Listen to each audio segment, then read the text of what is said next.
heart of the believer every night and day 360 times.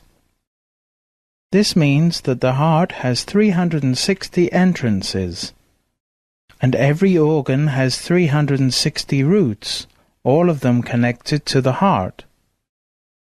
So if the heart, under the influence of Dhikr Allah, is led to the station of God's gaze, this will lead all the organs of the body to the gaze of God. As a result, every organ will be obedient to God, and from the light of that obedience every organ will be connected to the divine outpouring.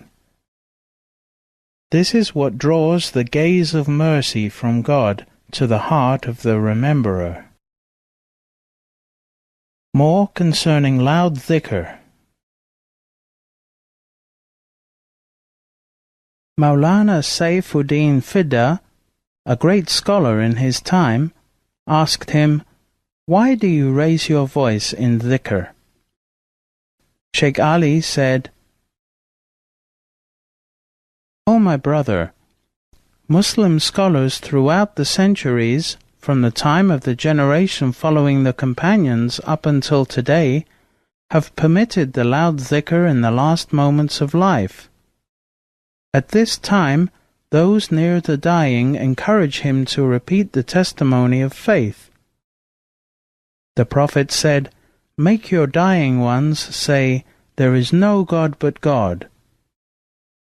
In the science of Sufism, the scholars have emphasized that each moment may be your last.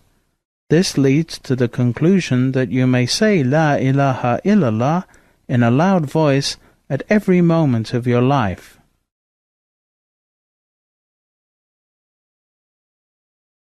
He was asked by Sheikh Maulana Badruddin al-Midani, who was a great scholar in his time, "God has ordered us in the Quran to do excessive dhikr by His saying, 'Remember God excessively.' Quran chapter 33, verse 41. Is that dhikr to be by the tongue or by the heart?" Sheikh Ali Ramitani answered, "For the beginner, it is best that it be by the tongue, and for the adept, it is best that it be by the heart. This is because for the beginner to remember God, he must apply a great deal of effort.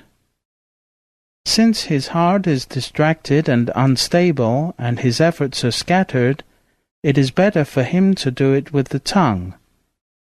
But the adept has already polished his heart and is easily affected by dhikr.